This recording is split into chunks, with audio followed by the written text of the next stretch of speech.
Welcome to Toffee TV. It is the Footy Show daily. And we're live. We're live on Patreon. If you're not watching this live, why aren't you watching it live? Get involved. The link is in the description for Patreon. What is going on, Baz? What's happening today in the world of football? Good question.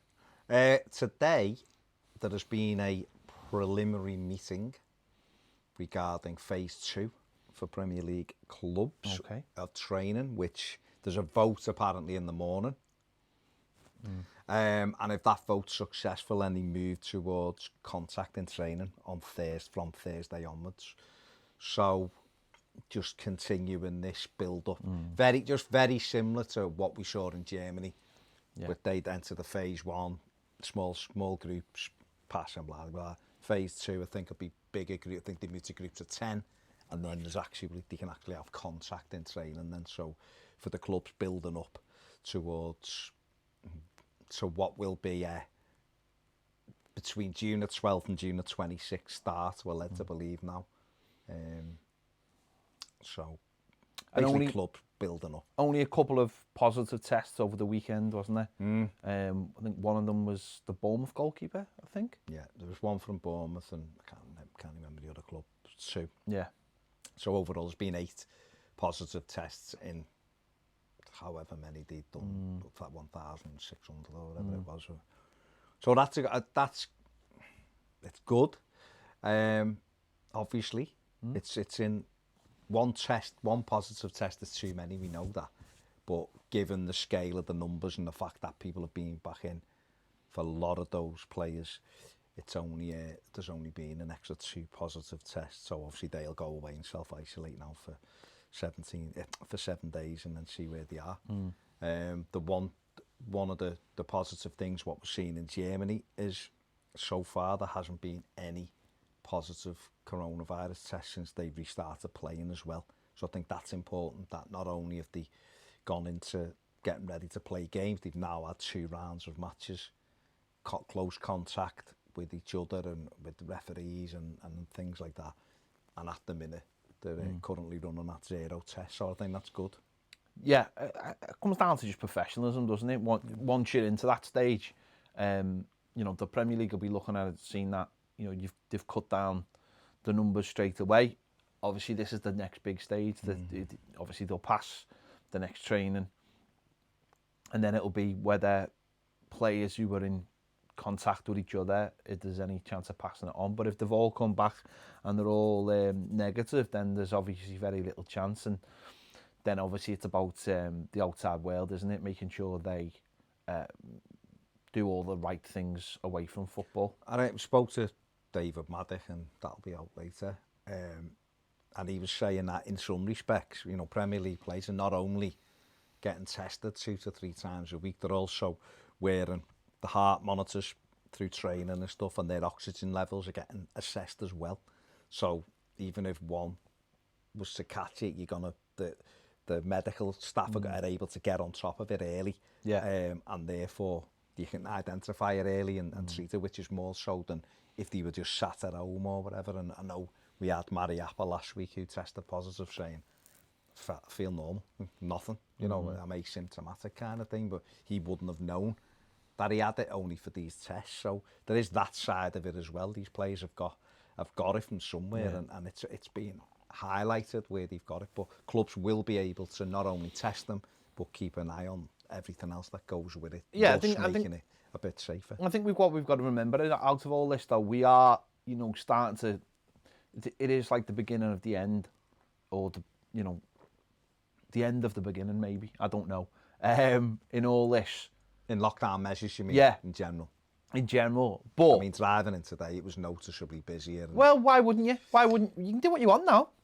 I'm just saying. I'm not being over. I'm just saying. No. Driving in today, there's more people around. I'm saying you can do what you want now. They said that. Drive what you want, blind or not. What I would say is that even though they've announced schools are supposed to be coming back and shops are supposed to be back open from the middle of June, social distancing still applies. And it's the thing, and it's like in football, it's obviously the opposite way round. Social distancing doesn't apply in football, and that's what the next stage. So even though people can say, oh, it's the safest place to be, it is in terms of monitoring, but it doesn't mean that's fine, because what that means is, well, if you get it, we can sort you out quite quickly, or we can get you away, or we can quarantine you. But that still is there, and we've obviously we have that with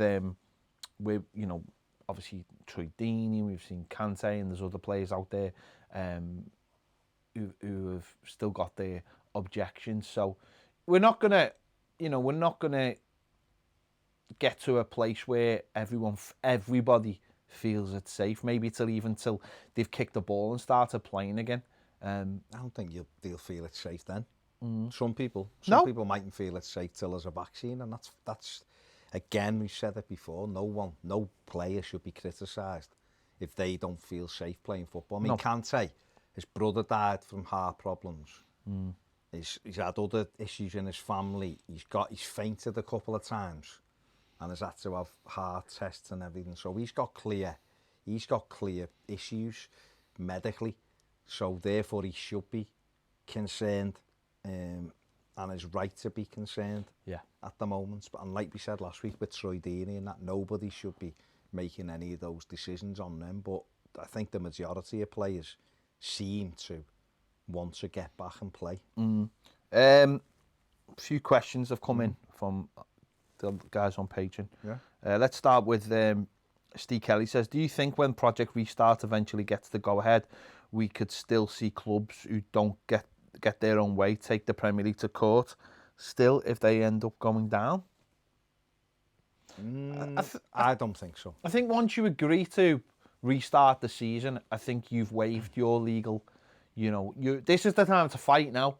The time is not to fight later, because once you've agreed to come back, then you don't. The Premier League will want everything as secure as possible, I think, in terms of that. You can't say, we agreed to play and we want the money, and then go down and go, we didn't like that. And I understand it. I understand that the conditions are not the same at the end as they were at the beginning. I get that.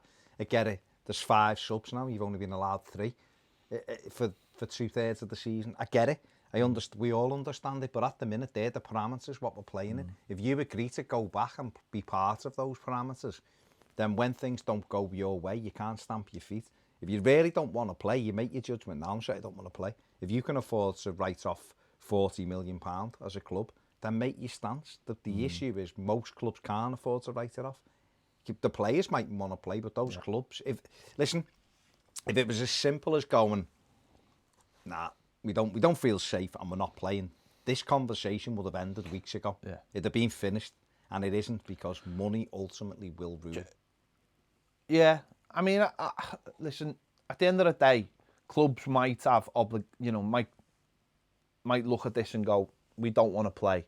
They have a vote, 14 teams vote, and the 6 who vote against it might be the bottom 6. But ultimately, if you've agreed in the first place that it takes 14 votes to carry anything in the Premier League, then you are abiding by the rules, and that will give them no legal basis then, I would imagine, to take this forward. If you are sitting here now, you are Watford or you are West Ham, and you're saying, no, we're not playing it, we don't want to play it, well then the Premier League will have the law on its side, I would imagine, because if you've agreed to those rules in the first place of 14 clubs carry a rule forward, then I don't really see what leg you've got to stand on. You can object to it. You can you can put it in writing. You can do whatever you want. But if you're one team and you've lost a vote, then I don't really see where you can go with it. You kick a ball. It's the minute you kick off in that first game, then you're at the mercy of yourself, really, because there's only, with the exception of Norwich, in terms of like relegation teams, if that's what Steve's talking about, with the exception of Norwich, who are still, have got a lot of work to do to get themselves out of it, everybody else is a point or 2 points out. So Those games are on them, aren't they? I suppose the only thing you could do is you could take legal action now. Yeah, now before you've played. Before you've played. I think that's the only way. And the only other thing I would say, sorry, very quickly before we move on, is the legal challenges need to come if, say, the Championship doesn't play. That's where the league, I think Norwich are bang on with it. I think it was Norwich who said it. They bang on with it. If Leeds get promoted without kicking a ball, then that's where you take them to court. I don't think anything else you can do. I've had a couple of questions about the TV situation. Matthew Barry says, afternoon lads, all Premier League games given the go-ahead to be shown on TV. Hopefully this will mean no money will have to be paid back to the broadcasters. That's one where the broadcasters might have something written in a contract, and if the Premier League are not fulfilling that contract by, i.e., not having fans in the stadiums, then that's something that can only be looked at by, again, the lawyers. I think it's a disgrace if those companies want their money back, because they're still getting a game of football. It's not the football club's fault. There's no supporters in the stadium. It's not the broadcaster's fault either, but it's certainly not the football club's fault. If you enter into an agreement with someone and say, yeah, you can have our games for the whole season, you know, and then the world changes during that period of time. So, but you still come back and honour that contract, i.e. you play the games you said you're going to play. I don't think the broadcasters have got a leg to stand on. They've had it good for a long time. I think what I can see happening is, I can see the broadcasters coming to the Premier League and saying, you owe us X amount. And then I can see the Premier League hitting back, and I can see some kind of middle ground, whether it be a lower fee or it almost like being paid forward. The broadcasters were in now getting extra years added on or something like that. I can't see, unless it's absolutely written in stone. But that's a weird one, isn't it? Because who would have written that in stone? That, like, you know, if any fans are not in the ground. So that's a real difficult one. The other one's from Gary Ward regarding TV. He said, what do you think about the Bundesliga using piped-in crowd noise in their broadcasts? Well, Gary, we don't get that. Now, I was watching ESPN FC, and they were talking about this. And a couple of people on it said they liked it, and I think it was Steve Nichols said he'd take it or leave it. But there was no mad objections to it.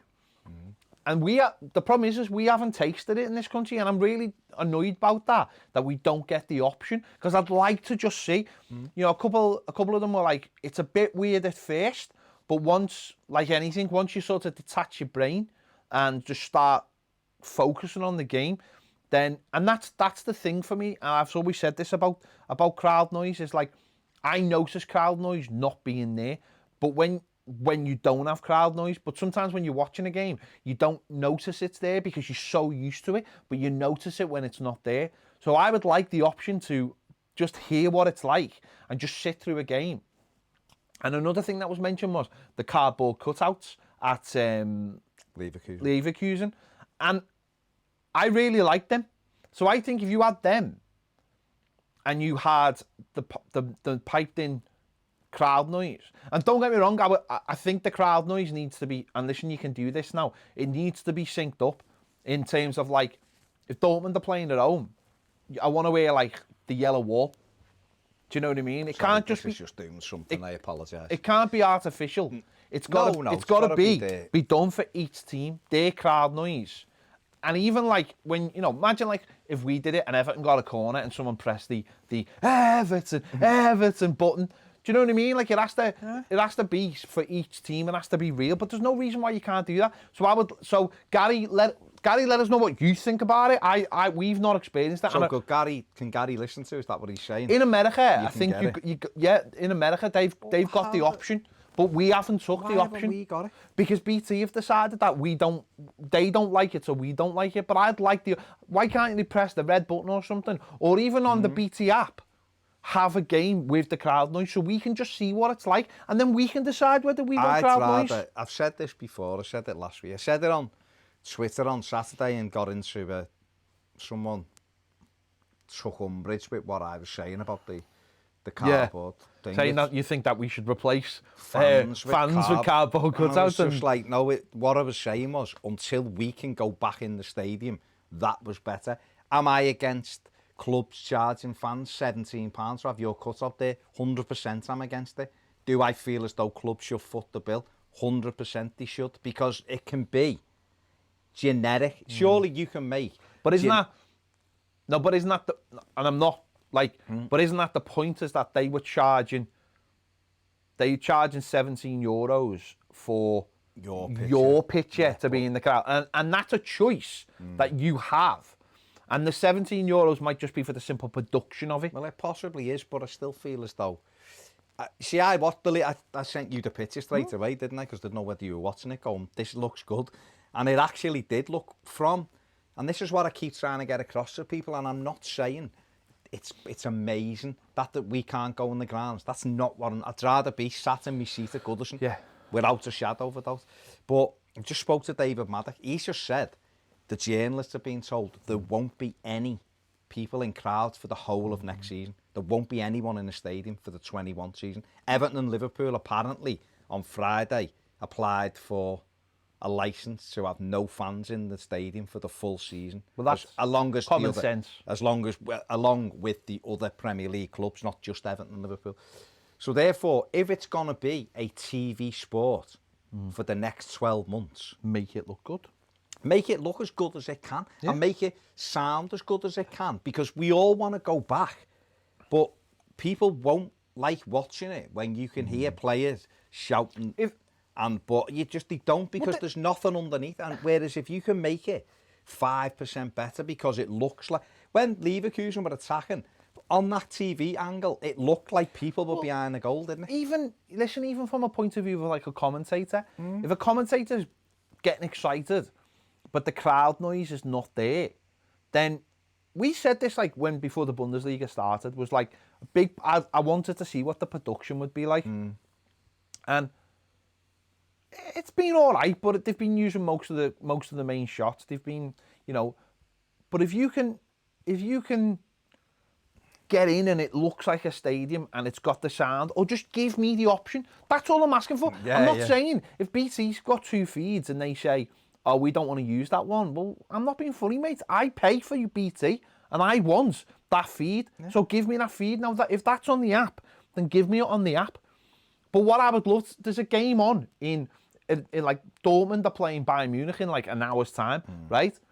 When that's on, I'd like to sit there and hear the yellow wall. The yellow wall might not be there, but I want to feel like they are there. And the same for all the other games. Now, if I watch a full game and I go, you know what, that wasn't for me, that. But why not give us the option? Why not use one game? Tonight's game would be the perfect game, where they said, you know what?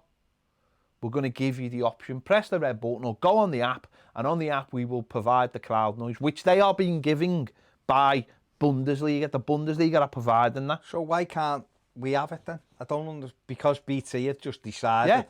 Yeah, but isn't it up to us as fans to consume that? That's what I'm saying. That's my whole spiel. Yeah, but I don't understand why they're not allowing us to have it. So I'm gonna tweet them, because that seems to work. No, I'd like that option just to see what it was like, and then because like you've just said, if we're going to get a whole season of Premier League football, why not test that out now? Because I know there's different things happening. I mean, we've seen things over the weekend. One team are having a video ban, and West Ham apparently are taking this on. It's the most West Ham thing in the world. Yeah, it's a video wall of like fans doing Zoom, watching the game. But why not use these games to just test out features where, if you want, you can have that crowd noise. If you don't, you don't. That's up to you. But if that makes you feel more part of a game, so next season you go, you know what, all season, if this is going to be on all season, I would love them to have crowd noise, or I would love them to have... If Everton came and said, right, is every season ticket holder, would you like a seat, in your seat, a cardboard representation of you, and it'll cost you 15 quid, and it's going to be there all season, and at the end of it, you can it's yours as well. You get to keep it. Then I think a lot of people will go, you know what, I would. A lot of people will go, shut up, money making nonsense. But a lot of people will go, you'd be surprised. A lot of people will go, yeah. Do you know what just off the back of that, do you know what the highest selling thing in Dortmund's history is, by the way, from their club shop? No. Face masks. Of themselves? No, the face mask. They put them online, the face masks that the players were wearing. Oh, these, sorry. 60,000 sold.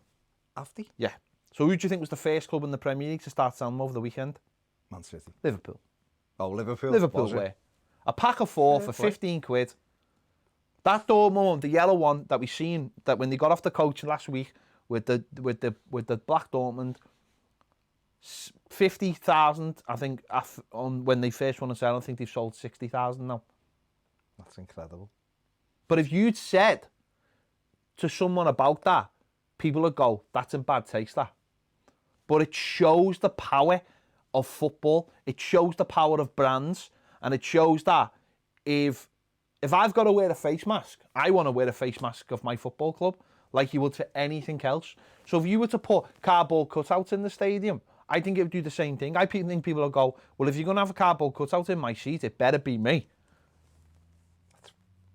Because that's what we're like as football fans. It mightn't be for everything, but that's like saying grown-ups don't wear football kits. They clearly do. They clearly do, otherwise they wouldn't sell adult football kits.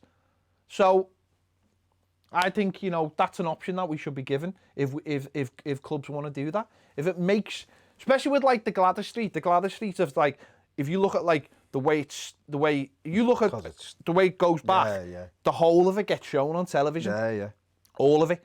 So when you're watching like a Resi game on the 23s, you can see the whole of that Gladys Street. There's no way of disguising that. No. So if you were to put things in every seat, then suddenly you'd go, oh, that looks a little bit better. So I think I just thought the way Leverkusen did it, it just looked really good. And I thought if they would have put crowd noise, you would have had crowd noise. I mean, me personally, I know they left a bit.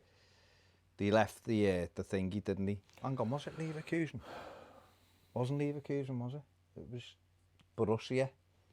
Mönchengladbach. Mönchengladbach, because they'd left Borussia, hadn't they? Yeah. And it was only in the back behind the goal. But it wasn't all the way round. Both goals, yeah. But it was in shot, where the shot was.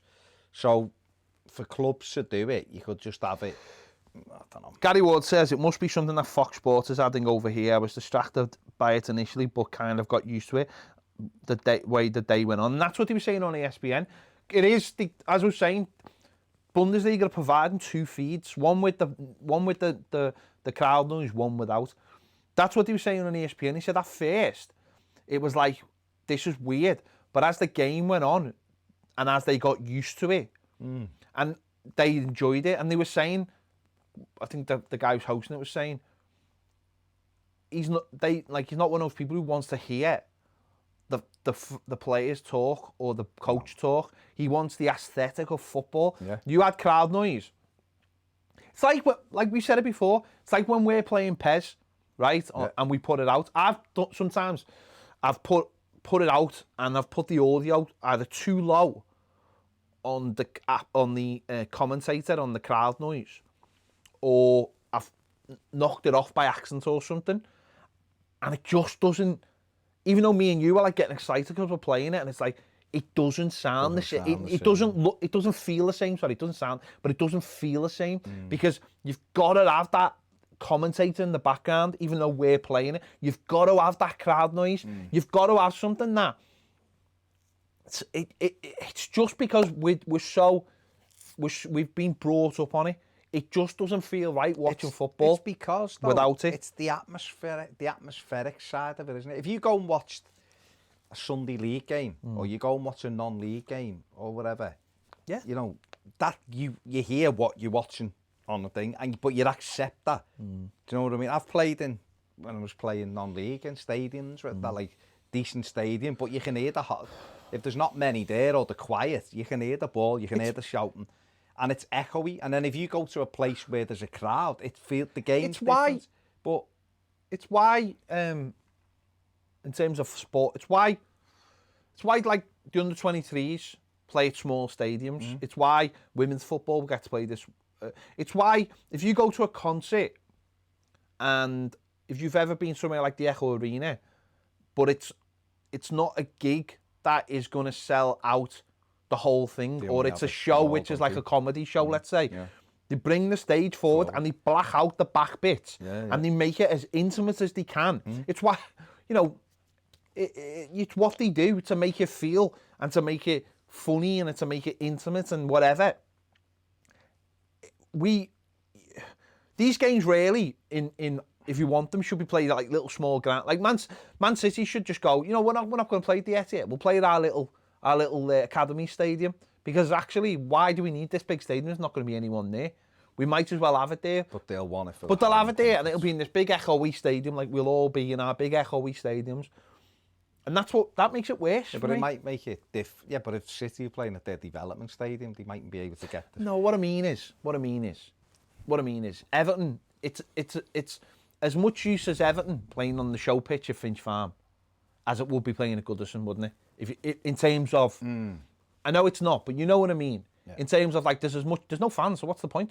They might as well play all these games at their training grounds. Well, you're trying to create. No, I understand that. So if you're trying to create that, then for us, try and create. You want the thing. That's same what thing. I'm saying. It's like you wouldn't put a TV show on half-assed, would you?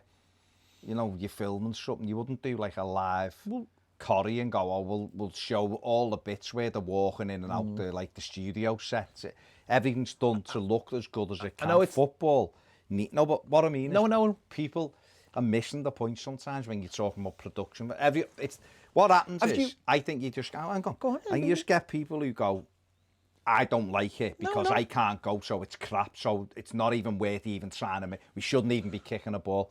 That is not happening. We're playing. Clubs can't sit on their hands until a vaccine's done. Without that, you have to make it look as good as you can. How do you make it look as good as you can? Well, the clubs have a responsibility, and the TV companies have a responsibility. Dead quick one just to finish off. Right. Imagine, best way to think about it, imagine like a comedy, right? Like things like Friends or whatever. No canned laughter. They have the canned laughter on. We're all so used to it. It's like the prompt for us that you laugh. And if it wasn't there, it doesn't feel the same. We've done it with, you said it before, but when we've watched MLS and screened it on the app onto the telly, there's no commentary. You can hear the crowd.